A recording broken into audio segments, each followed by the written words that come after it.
Hello friends, today we are going to discuss with accounting for decision making। मतलब जब कभी भी company के अंदर किसी भी तरह का डिसीजन लेना है तो हमें यहाँ पे कौन कौन से टूल्स एंड टेक्निक्स, कौन कौन सी हम एप्लीकेशंस यहाँ पे यूज़ कर सकते हैं, इसका हम यहाँ पे आज डिस्कस करने वाले हैं। तो माय डियर फ्रेंड्स, स्टार्ट करते हैं। डिसीजन मेकिंग के लिए जो सबसे बड़ा इंपॉर्टेंट फैक्टर है वो है आपका मार्जिनल कॉस्टिंग। तो वहाँ से आज से हम स्टार्ट करने वाले हैं और इसी के बेस पे हमें आगे सम्स वगैरह भी करने होंगे। इसके बेसिस पे हमें डिसीजन लेना होगा कि भाई whether we have to produce particular product और whether we have to buy this product from the market. तो ये सारे के सारे डिसीजंस हमें यहाँ पे लेने होंगे। अगर हमारे पास लिमिटिंग फैक्टर्स है तो क्या होगा, तो यहाँ पे हमें वो मार्जिनल कॉस्टिंग हेल्पफुल होगा। Let's start with the marginal costing. Marginal costing, as understood in the economics, is the incremental cost of production which arises due to 1 unit increase in the production quantity. Marginal cost is measured by the total variable cost attributable to 1 unit. My dear friends, marginal cost का मतलब क्या होगा? Marginal मतलब additional, additional का मतलब क्या होगा? Suppose मान लीजिए अगर मैं 100 यूनिट्स का प्रोडक्शन कर रहा हूँ और मेरी जो टोटल कॉस्ट आ रही है वो 1 लाख रुपये आ रही है। अब अगर मैं 101 नंबर का यूनिट प्रोड्यूस करता हूँ, अगर मैं अपना 101 नंबर का यूनिट प्रोड्यूस करता हूँ तो मेरी जो कॉस्ट है वो खाली 2000 रुपये से बढ़ रही है। तो मतलब 2000 रुपये जो है वो मेरे लिए क्या होगा, मार्जिनल कॉस्ट कहलाएगा। बिकॉज पर्टिकुलर यूनिट्स तक तो आपका जो टोटल कॉस्ट है वो तो लगने ही वाला है, लेकिन अगर मैं उसके अंदर एक यूनिट का प्रोडक्शन इंक्रीज या डिक्रीज करता हूँ तो उसकी वजह से मेरा जो टोटल कॉस्ट के ऊपर इफेक्ट आ रहा है वो कितना है, it is to be known as marginal cost. Now, what do you mean by marginal costing? Marginal costing is nothing but the system where products or services and inventories are valued at variable cost only. It does not take consideration of fixed cost. My dear friends, marginal costing का मतलब ये होगा, यहाँ पे हम खाली and खाली only we are going to consider variable cost only. We are going to consider only variable cost. We are going to consider only variable cost. There is no space for fix cost. मतलब यहाँ पे हम fix cost का किसी भी तरह से consider नहीं करेंगे, हम only and only variable cost को ही कंसिडर करेंगे। कौन सी cost? Variable cost. Variable cost, variable cost, variable cost in the marginal costing. आगे बढ़ते हैं my dear friends, absorption costing. My dear friends, ये क्या होगा सर? एब्जॉर्प्शन कॉस्टिंग जो भी है ना, वो डायरेक्ट कॉस्ट हो या इनडायरेक्ट कॉस्ट हो, डायरेक्ट के जो भी ओवरहेड्स वगैरह होंगे जो एप्लीकेबल होंगे आपके पर्टिकुलर प्रोडक्ट्स को प्रोड्यूस करने के लिए, यानी कि पर्टिकुलर जो कॉस्ट ऑफ प्रोडक्शन हम यहाँ पे कैलकुलेट करेंगे, जो भी मैं यहाँ पे प्रोडक्ट प्रोड्यूस कर रहा हूँ उसका कॉस्ट ऑफ प्रोडक्शन अगर मुझे निकालना है तो उसमें पर्टिकुलर जो भी मैंने कॉस्ट बेयर करी है वो प्लस हमारे एडिशनल ओवरहेड्स वगैरह जो भी है, इन सब का हम टोटल करेंगे और हमारा टोटल कॉस्ट ऑफ प्रोडक्शन यहाँ पे निकालेंगे। It is to be known as absorption costing. यहाँ पे आपका cost of production as well as administrative and other cost भी यहाँ पे इंक्लूड होता है। Now move forward to the main point, contribution. Contribution का मतलब क्या होगा my dear friends? Contribution margin का मतलब ये होगा कि जो हमारे टोटल वेरिएबल कॉस्ट है एंड हमारी जो सेलिंग प्राइस है, इन दोनों का डिफरेंस। मतलब अगर मैं 1 यूनिट का प्रोडक्शन कर रहा हूँ तो मेरी एडिशनल वेरिएबल कॉस्ट आ रही थी 2000 रुपीज़। अगर मैं उसका सेलिंग प्राइस सपोज मान लो अगर ले रहा हूँ कि मेरा 5000 रुपीज़ का सेलिंग प्राइस है, तो 5000 माइनस 2000 कितना होगा? 3000। तो ये 3000 रुपीज़ जो मुझे मिल रहा है वो मेरे लिए क्या होगा? हमारा कंट्रीब्यूशन कहलाएगा। It is to be known as contribution margin. Now cost volume profit analysis. Sir ये क्या होता है? कॉस्ट वॉल्यूम प्रॉफिट एनालिसिस क्या होता है? It is an analysis of reciprocal effect of the change in cost, volume and profitability. Such an analysis explores the relationship between cost, revenue, activity levels and the resulting profits. It aims at measuring variations in the cost and volume. मतलब sir अगर मैं 1 lakh unit का production करता हूँ ना तो मेरी जो टोटल कॉस्ट है वो 10 लाख रुपए के बराबर होगी। अगर सर मैं वही प्रोडक्शन बढ़ा के 1 लाख का 2 लाख कर दूँ तो मेरी कॉस्ट कितनी बढ़ेगी सर? 5 लाख से ही बढ़ेगी। मतलब सर 1 लाख का प्रोडक्शन करना है तो 10 लाख की कॉस्ट, और अगर 2 लाख का प्रोडक्शन करना है तो 15 लाख की कॉस्ट। मतलब सर जिस तरह से मैं वॉल्यूम यहाँ पे बढ़ाता जाऊँगा वैसे वैसे मेरी जो कॉस्ट है वो कम होती जाएगी, एक लेवल तक वो कम होगी, उसके बाद वो बढ़ेगी।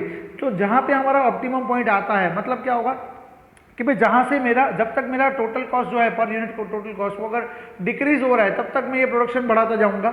जैसे ही वो पर यूनिट बढ़ना चालू हो जाएगा, जैसे वो यू टर्न लेगा, वैसे ही मैं क्या करूँगा? प्रोडक्शन बंद कर दूंगा। मतलब वो मेरा ऑप्टिमम कॉस्ट लेवल हो जाएगा कि जहाँ तक मैं प्रोडक्शन कर सकता हूँ। तो माय डियर फ्रेंड्स, वहीं पे हमें cost volume profit analysis helpful होता है कि भाई मेरे जितना जितना वॉल्यूम मेरा बढ़ता है वैसे ही मेरी कॉस्ट कितनी कम होती है, मेरी प्रॉफिट कितनी बढ़ती है और कौन से लेवल तक ये ऑप्टिमाइज होती है।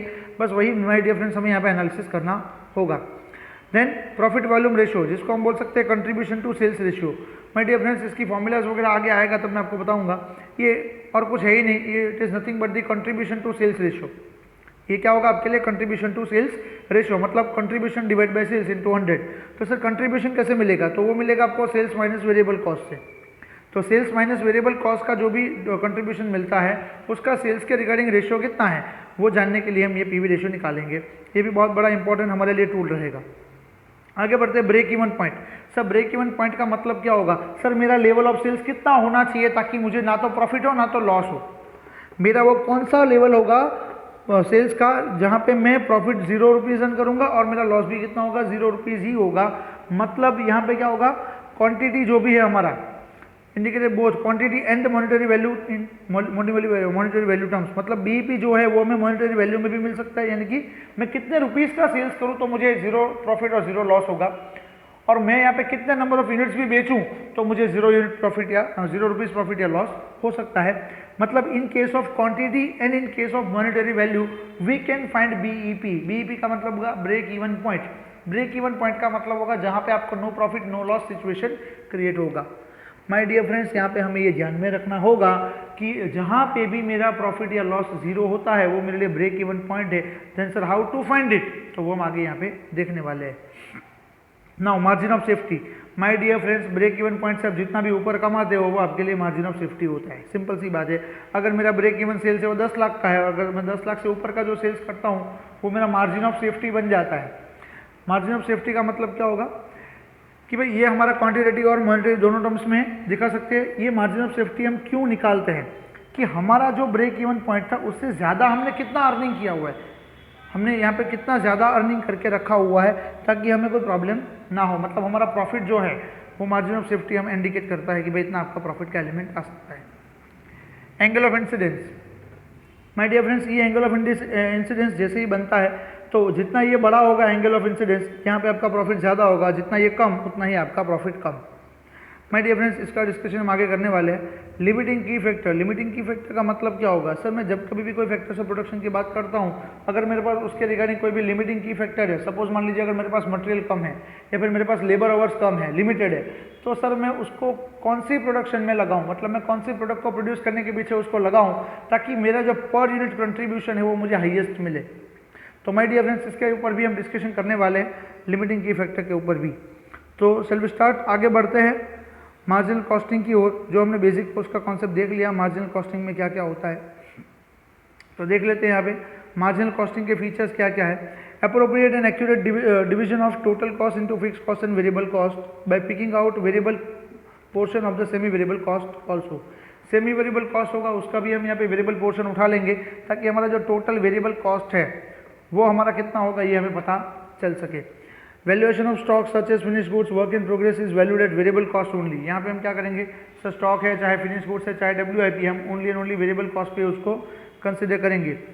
The fix cost are written off soon after they are incurred and do not find place in product cost और इन्वेंट्रीज। मतलब सर यहाँ पे हम फिक्स कॉस्ट को पूरा का पूरा रिटर्न ऑफ ही करेंगे, यहाँ पे किसी भी तरह का फिक्स कॉस्ट कंसिडर नहीं होगा। Price are based on the marginal cost and marginal contribution. Sir additional, marginal का मतलब क्या होगा, एडिशनल कॉस्ट और एडिशनल कंट्रीब्यूशन के बेस पे ही हम यहाँ पे प्रॉफिट की बात करेंगे। प्राइजेस जो भी होगा हमारा सेट होगा वो उसी के बेस पे होगा और उसी के बेस पे हम यहाँ पे प्रॉफिट वगैरह भी डिटरमाइन करेंगे। It combines the techniques of cost recording and cost reporting. Cost recording and reporting का ये टेक्निक का क्या करता है, कॉम्बिनेशन बनाता है और ये फर्म को हेल्पफुल होता है। आगे बढ़ते हैं माय डियर फ्रेंड्स, एडवांटेजेस वगैरह हम सम के अंदर ही आपको दिखा देंगे। सर ये कहाँ पे मेनली हेल्पफुल होता है, make or buy decision. Sir मुझे इसको प्रोड्यूस करना चाहिए या बाहर से बाय करना चाहिए। Exporting foreign markets, exploring foreign markets, मतलब क्या होगा माय डियर फ्रेंड्स, अगर कोई मुझे ऐसा बोले कि सर मैं 1 लाख यूनिट का प्रोडक्शन कर रहा हूँ और मुझे 50,000 यूनिट्स को एक्सपोर्ट करना है, लेकिन जो इंडिया में जो सेल प्राइस चल रहा है वो सेल प्राइस पे आप नहीं सेल करोगे, उससे 10% कम प्राइस में आपको सेल करना है। मतलब अगर मैं पर्टिकुलर यूनिट को 5,000 रुपीज़ में मार्केट में बेच रहा हूँ इंडियन मार्केट में, और अगर मुझे कोई ऐसा बोले मैं आपको 50,000 यूनिट का ऑर्डर दूंगा और वो मुझे 4,500 में मिलना चाहिए, तो माय डियर फ्रेंड्स तो मुझे यहाँ पे चेक करना पड़ेगा वो 4,500 रुपीज़ के सामने मेरा एडिशनल जो कॉस्ट वगैरह है वो कितना जा रहा है। मुझे मेरे पास 4,500 रुपीज़ पाएंगे, लेकिन क्या मेरा कॉस्ट है वो 4,500 से कम है मैं एडिशनल जो यहाँ पे प्रोड्यूस करने वाला हूँ, और जब भी मैं कोई भी चीज़ को एक्सपोर्ट वगैरह कर रहा हूँ तो मेरी अदर कॉस्ट भी बढ़ जाती है, वेरिएबल कॉस्ट। मतलब अगर मैं यहाँ पे 2000 का प्रोडक्शन कर रहा हूँ, 1000 रुपये सपोज भाई मान लो मुझे डंपिंग ड्यूटी वगैरह कुछ भी भरने का हुआ तो 3000 रुपये की मेरी कॉस्ट बन जाती है, तो फिर भी मुझे 1500 का कंट्रीब्यूशन मिल रहा है, तो मुझे ये धंधा करना चाहिए। तो यहाँ पे भी हमें वो चेक करेंगे करना चाहिए कि नहीं करना चाहिए। एक्सेप्ट एन ऑर्डर और नॉट, हमें पर्टिकुलर ऑर्डर मिलता है तो एक्सेप्ट करना चाहिए कि नहीं करना चाहिए। सेलिंग प्राइस को हमें अलग अलग कंडीशन में डिटरमाइन करना होगा, वो किस तरह से करेंगे, बेस्ड ऑन मार्जिनल कॉस्टिंग, वो भी हम देख सकते हैं। Replace one product with the same some other product, हमें प्रोडक्ट को रिप्लेस करना है तो वो कैसे करेंगे। हम लेबर और मशीन आवर्स का जो भी ऑप्टिमम यूटिलाइजेशन है वो कैसे कर पाएंगे। ऑल्टरनेटिव चॉइसेस जो भी हमारे पास है उसका इवेल्यूशन अगर करना है। हमारे पास जो प्रोडक्शन प्रोसेस है उसको हमें सब कॉन्ट्रैक्ट करना चाहिए कि नहीं करना चाहिए। हमारा बिजनेस जो है उसको एक्सपांड करना चाहिए कि नहीं करना चाहिए। डाइवर्सिफिकेशन करना चाहिए कि नहीं करना चाहिए। मुझे पर्टिकुलर डिपार्टमेंट को शट डाउन कर देना चाहिए या कंटिन्यू करना चाहिए या बंद करना चाहिए, उसके बेसिस पर डिसीजन हम यहाँ पे ले सकते हैं। It is to be completely based on marginal costing. It is completely based on marginal costing. My dear friends, ये मार्जिनल कॉस्टिंग हमें यहाँ पे हेल्पफुल रहेगा। उसकी अगर लिमिटेशंस की बात करें तो माय डियर फ्रेंड्स, ये जो हमारा पर्टिकुलर पीरियड होगा, बराबर, सपोज मान लो अगर मेरा प्रोडक्ट सीजनल है तो यहाँ पे ऑपरेटिंग स्टेटमेंट वगैरह जो भी होगा वो हमें सीजनल के बेस पे दिखाएगा, और ये पीरियड टू पीरियड हमारा जो प्रॉफिट वगैरह चेंज होता है उसको ये इग्नोर करेगा। ये खाली वही देखता है कि भाई मेरा एडिशनल कॉस्ट कितना बनेगा। सिंपल सी बात है, अगर मेरा बिजनेस सीजनल होगा तो उसको यहाँ पे इग्नोर कर दिया जाएगा। मार्जिनल कॉस्टिंग की अगर बात करें तो उसके tools and techniques, my dear friends, अब खास ध्यान देना, आपको सम के लिए जो इंपॉर्टेंट चाहिए वो मैं यहाँ पे आपको डिस्कस करने जा रहा हूँ। कंट्रीब्यूशन, कंट्रीब्यूशन का मतलब क्या होगा माय डियर फ्रेंड्स, मैंने आपको पहले ही बोला था, सेल्स एंड वेरिएबल कॉस्ट का डिफरेंस मतलब कंट्रीब्यूशन। सर ये रहा मेरा selling price minus variable cost, तो ये रहा मेरा selling price minus variable cost, मतलब C is equal to S minus V. C for contribution, S for selling price and V for variable cost, बराबर। Sir दूसरा भी मेरे पास है fix cost plus profit. Contribution का मतलब क्या होगा, फिक्स कॉस्ट प्लस प्रॉफिट। इसको भी आप ले सकते हो कि भाई सर इसमें मेरा फिक्स कॉस्ट भी माइनस होगा और इसमें मेरा प्रॉफिट भी इंक्लूड रहा है, तो ये सब कुछ मिला कि मेरे पास कितना आएगा। तो कंट्रीब्यूशन इज इक्वल टू मैं ऐसा बोल सकता हूँ एफ प्लस पी। तो ये हमारे हो गए दो फॉर्मूला, एस माइनस वी और दूसरी हो गई एफ प्लस पी। सर तीसरा इन दोनों को मैं ऐसा बोल सकता हूँ कि सर अगर मैं contribution is equal to S minus V बोल सकता हूँ तो S minus V is equal to F plus P मैं यहाँ पे बोल सकता हूँ, ये रहा। तो ये हो गए हमारे तीन फॉर्मूला। माय डियर फ्रेंड्स, आपको इन फॉर्मूला को ध्यान में रखना होगा। S minus V is equal to F plus P, S minus V is equal to F plus P. देखते हैं सर ये किस तरह से वर्क करता है, किस तरह से हमें हेल्पफुल होता है। हम यहाँ पे कुछ पर्टिकुलर्स दिए, तीन प्रोडक्ट दी है, उसकी प्राइस वगैरह दी है, उसकी कॉस्ट वगैरह दे दी है। तो सेलिंग प्राइस मुझे यहाँ पे दिया हुआ है ए बी और सी का 100, 150 एंड 200। वेरिएबल कॉस्ट भी मेरे पास तीनों का है 50, 70 एंड 100। एंड कंट्रीब्यूशन कितना आएगा, तो sir sales minus variable cost कर दो तो कंट्रीब्यूशन मिल जाता है। 100 minus 50 is equal to 50, 150 minus 70 is equal to 80, 200 minus 100 is equal to 100। अब माय डियर फ्रेंड्स, यहाँ पे मुझे देख के बताओ किसका, कौन सी प्रोडक्ट का पर यूनिट कंट्रीब्यूशन सबसे ज़्यादा है। सर सी का सबसे ज़्यादा है, तो मुझे क्या करना चाहिए, सी को प्रोड्यूस करना चाहिए। यस सर, क्योंकि वो हमारे लिए सबसे प्रॉफिटेबल होगा। अब माय डियर फ्रेंड्स, यहाँ पे सोचो कि सर यहाँ पे तो सब कुछ मान लीजिए कि यहाँ पे मेरे पास वो 100 रुपीज़ आया होता तो मैं कौन सा करता, अगर यहाँ पे 110 होता तो मैं 110 वाला बट ऑब्वियसली ले सकता था। क्लियर है। तो जिसका कंट्रीब्यूशन ज़्यादा होगा वही हमारे लिए मोर प्रॉफिटेबल रहेगा। इन केस ऑफ लिमिटिंग फैक्टर हमें यहाँ पे चेक करना पड़ेगा कि कौन से पर्टिकुलर प्रोडक्ट का पर यूनिट कंट्रीब्यूशन ज़्यादा है। तो लिमिटिंग फैक्टर की बात हमने की और यहीं पे है दिया हुआ है। तो सर उसकी प्रॉफिटेबिलिटी कैसे चेक करेंगे, तो कंट्रीब्यूशन डिवाइड बाई की फैक्टर, कंट्रीब्यूशन डिवाइड बाई की फैक्टर। कि सपोज मान लो अगर मेरे पास लिमिटिंग फैक्टर है नंबर ऑफ आवर्स मेरे पास कम है और पर्टिकुलर एक मैं प्रोडक्ट बना रहा हूँ उसके अंदर मेरे 2 घंटे जाते हैं, दूसरा एक प्रोडक्ट है उसके अंदर मेरे 3 घंटे जाते हैं। अब सर पहला जो प्रोडक्ट है उसके अंदर जो मुझे कंट्रीब्यूशन मिल रहा है वो कितना मिल रहा है। सर सपोज मान लीजिए उसके अंदर कंट्रीब्यूशन मिल रहा है आपको 40 रुपये का, और जो दूसरा प्रोडक्ट है उसके अंदर आपको कंट्रीब्यूशन मिल रहा है मान लीजिए 45 रुपीज़ का। सर कंट्रीब्यूशन के हिसाब से देखें तो प्रोडक्ट बी ज़्यादा बेटर है, लेकिन मेरे पास लिमिटिंग फैक्टर कौन सा है, लेबर आवर्स। तो पहली प्रोडक्ट जो थी उसमें लेबर आवर्स मेरे कितने जा रहे थे 2, तो मैं यहाँ पे ऐसा बोल सकता हूँ सर 40/2 करो तो 20 रुपीज़ पर आवर आपको कंट्रीब्यूशन मिल रहा है। While in case of second जो प्रोडक्ट है 45 डिवाइड बाई 3 करोगे तो 15 रुपये ही आएगा। मतलब सर मुझे क्या करना चाहिए, तो सर सिंपल सी बात है, हमें प्रोडक्ट ए को प्रोड्यूस करना चाहिए, यानी कि जिसका जो लिमिटिंग फैक्टर है उस केस के अंदर मेरा जो पर यूनिट कंट्रीब्यूशन ज़्यादा होगा उसके ऊपर मैं फोकस ज़्यादा करूँगा। तो यहाँ पे हम देख सकते हैं ए बी और सी की अगर बात करें, यहाँ पे आपको दिया है एक मस्त एग्जांपल दिया हुआ है, the 3 products take same raw material, A takes 1 kg, B requires 2 kg and C requires 5 kgs and raw material is not abundant. My dear friends, उसकी हमें प्रॉफिटेबिलिटी यहाँ पे चेक करनी होगी। देखते हैं कंट्रीब्यूशन डिवाइड बाय की फैक्टर दिया हुआ है, तो कंट्रीब्यूशन सपोज मतलब इसका 50 है डिवाइड बाय 1, इसका 80 है डिवाइड बाय 2, इसका 100 है डिवाइड बाय 5, तो किसका पर यूनिट ज़्यादा है, 50, 40 या 20? माय डियर फ्रेंड्स, ये 50 ज़्यादा है, तो मुझे क्या करना होगा, better we have to produce product A. आगे बढ़ते हैं my dear friends, profit volume ratio ये कैसे निकलता है, ये मैंने आपको पहले ही बताया था। C माइनस एस इंटू 100 हमें करना है। C का मतलब होगा कंट्रीब्यूशन, कंट्रीब्यूशन का मतलब होगा S minus V, S minus V का मतलब होगा सेल्स माइनस वेरिएबल कॉस्ट। तो हमें क्या मिल जाता है, सिंपल सी बात है माय डियर फ्रेंड्स, ये C अपॉन एस करने से हमें इंटू 100 करने से हमें पीवी रेशो मिल जाएगा। आगे बढ़ते हैं माय डियर फ्रेंड्स, और कौन कौन सी फॉर्मूलाज है जो जिससे हम पीवी रेशो निकाल सकते हैं। तो ये रहा कंट्रीब्यूशन अपॉन सेल्स इंटू 100, जिसको मैंने शॉर्ट में लिखा है यहाँ पे C अपॉन एस इंटू 100। तो कंट्रीब्यूशन इज इक्वल टू, मैं ऐसा बोल सकता हूँ, sales into PV ratio.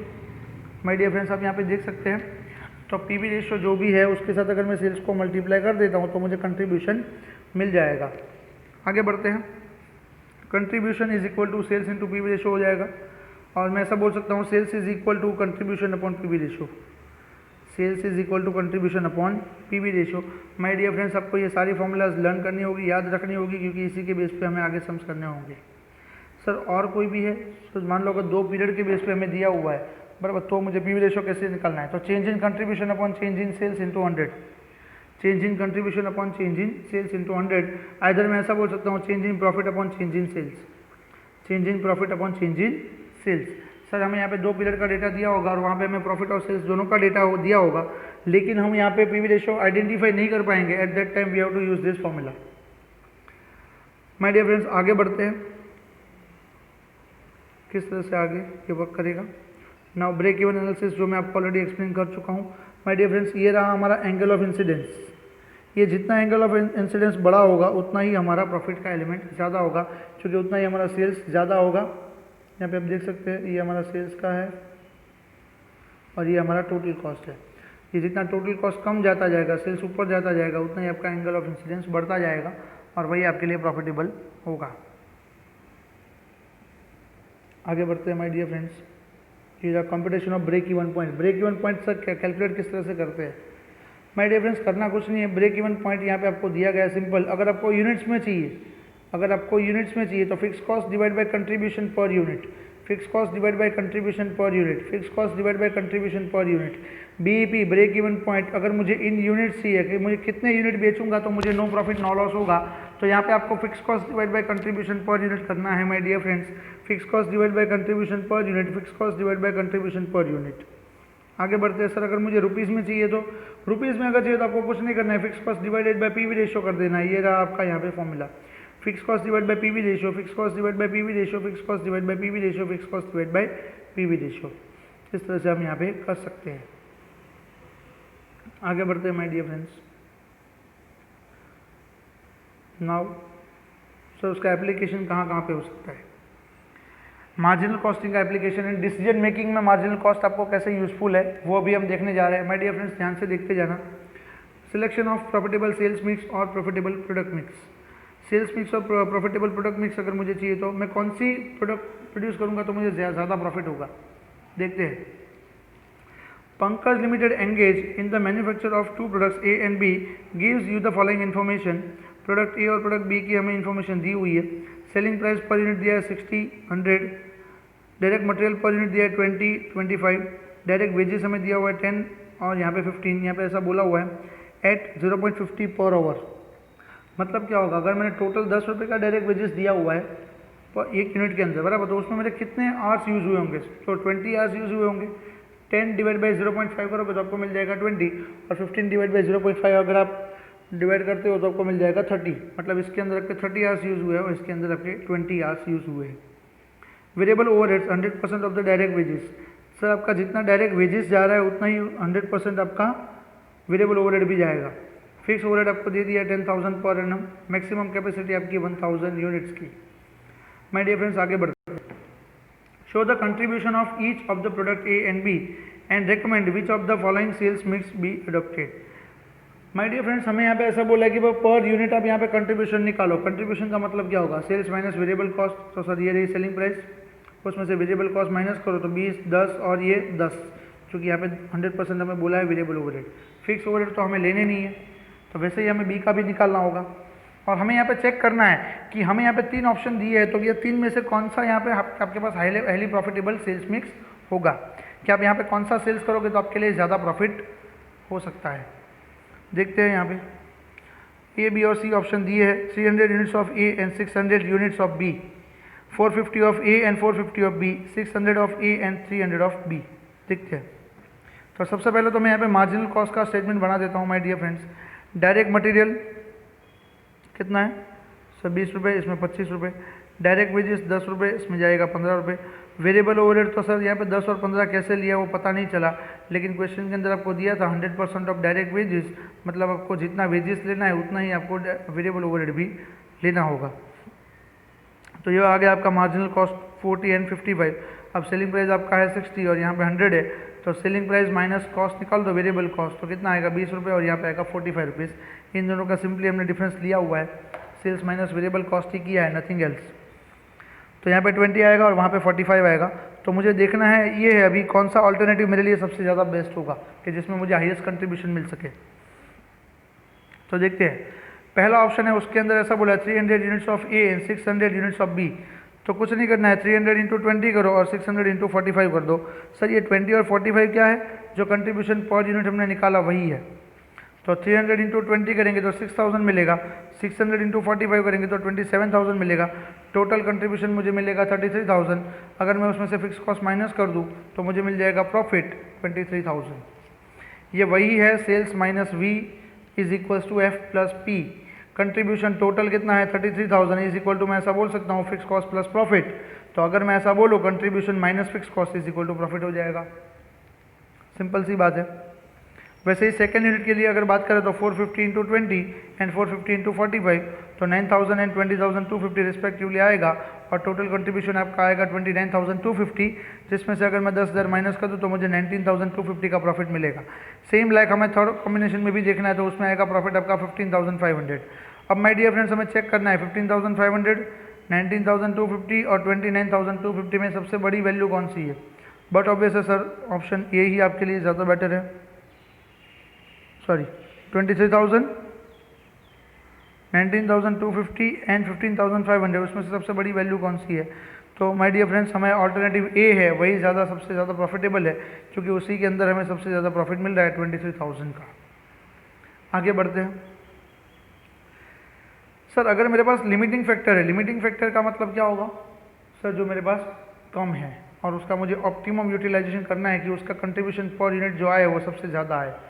Okay, तो उसके लिए मुझे आगे भी मैंने आपको फॉर्मूला बताई थी, अभी भी बता रहा हूँ, profitability is equal to contribution divide by limiting factor per unit, कि वो लिमिटिंग फैक्टर जो पर यूनिट के अंदर कितना गया है उसके बेस पे आप कंट्रीब्यूशन पर यूनिट निकाल लो, उसकी प्रॉफिटेबिलिटी निकाल लो, तो जिसमें सबसे ज़्यादा प्रॉफिटेबिलिटी वो आपके लिए बेटर। ना आगे बढ़ते हैं। Number 2, in a factory producing 2 different kinds of article, the limiting factor is the availability of the labor. From the following information show which product is more profitable. My dear friends, हमें यहाँ पे clear cut बोला हुआ है limiting factor is labour. मतलब क्या होगा? Sir मैं कोई भी प्रोडक्ट को प्रोड्यूस करूँ, जो लेबर में मुझे पर आवर कंट्रीब्यूशन ज़्यादा मिलेगा, जिस प्रोडक्ट के अंदर मेरा पर आवर कंट्रीब्यूशन ज़्यादा होगा उसको मैं सिलेक्ट करूँगा। जो प्रोडक्ट के अंदर मेरा पर आवर मेरा कंट्रीब्यूशन ज़्यादा, वो प्रोडक्ट मेरे लिए बेटर। सिंपल सी बात है माय डियर फ्रेंड्स। देखते हैं यहाँ पे 2 प्रोडक्ट दी हुई है, product A and product B. Cost per unit हमें दिया हुआ है, मटेरियल दिया है 5, यहाँ पे दिया है लेबर 6 आवर्स एट रुपीज़ 0.50 मतलब 3 rupees and 3 hours at rupees 0.50 मतलब 1.5 रुपये का। सर इसमें 1.5 रुपये का लेबर जा रहा है, इसमें 3 रुपये का लेबर जा रहा है, लेकिन आवर्स देखोगे तो इसमें 6 घंटे जा रहा है, इसमें 3 घंटे जा रहा है प्रोडक्ट बी में। देखते हैं क्या होता है।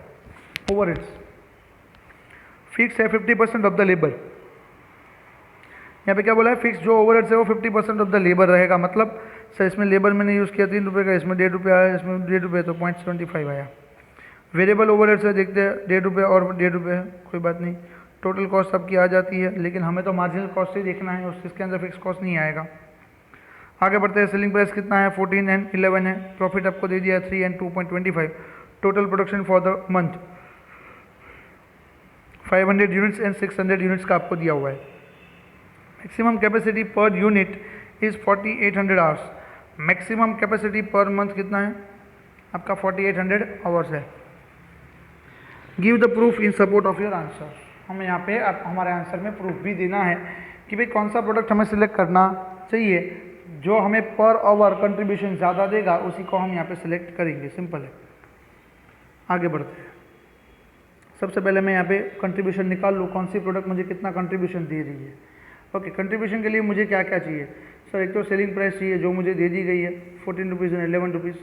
सर दूसरा मुझे वेरिएबल कॉस्ट चाहिए। वेरिएबल कॉस्ट में कौन कौन सी आएगी? मटेरियल आएगा, लेबर आएगा, वेरिएबल ओवरहेड आएगा, और कुछ दिया हुआ है नहीं सर। इन तीनों को प्लस कर दो।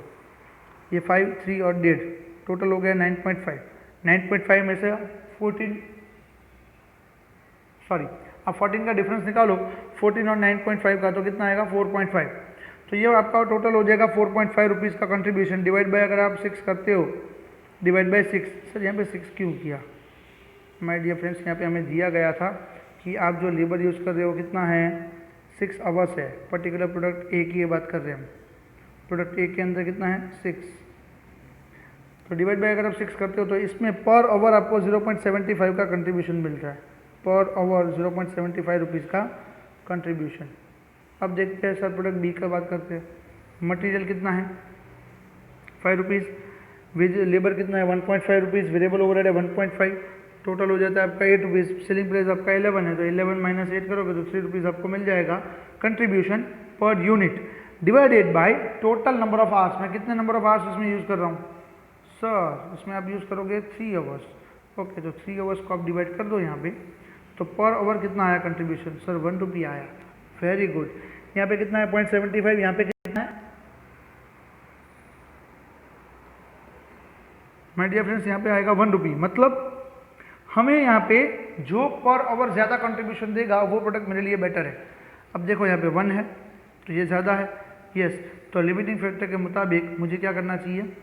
बी को प्रोड्यूस करना चाहिए। अब सब प्रूफ तो देना पड़ेगा। Yes, maximum capacity per month कितनी है 4800। ओके, मैक्सिमम कैपेसिटी कितनी है 4800 की है। और अगर मैं यहाँ पे 6 आवर का यूज़ कर रहा हूँ तो इसके 800 यूनिट ही बनेंगे। अगर मैं इसमें 3 घंटे यूज़ कर रहा हूँ तो इसमें 1600 यूनिट बनेंगे।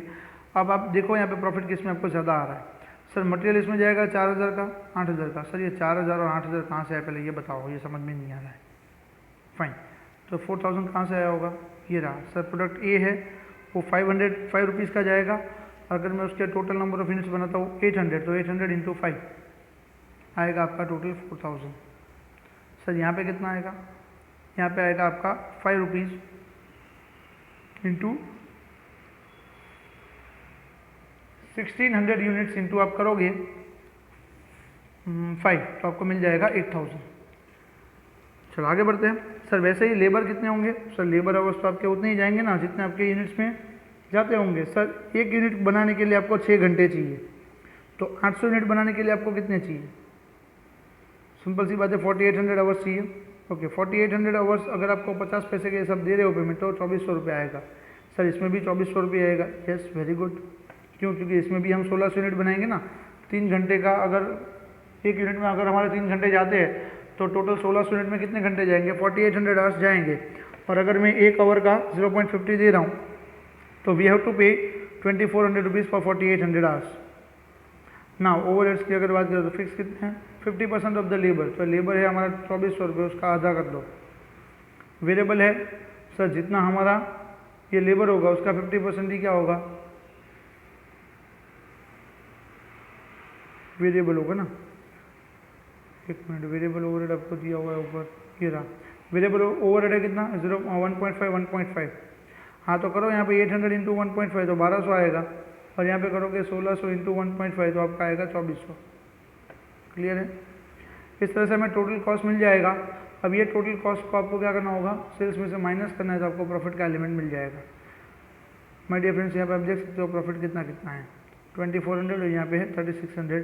तो सिंपल सी बात है, we have to go for product B because it gives us maximum contribution per hour and so that our profit will increase. My dear friends, I hope so कि आपको यहाँ तक क्लियर हुआ होगा। नेक्स्ट पॉइंट है make or buy decision, वो हम next video में करेंगे। और अगर अभी तक आपने ये वीडियो को शेयर, लाइक और सब्सक्राइब नहीं किया है तो please subscribe our channel and bell icon को प्रेस करना मत भूलिएगा for the continuous notification and live updates. Thank you, thanks for watching, thank you very much.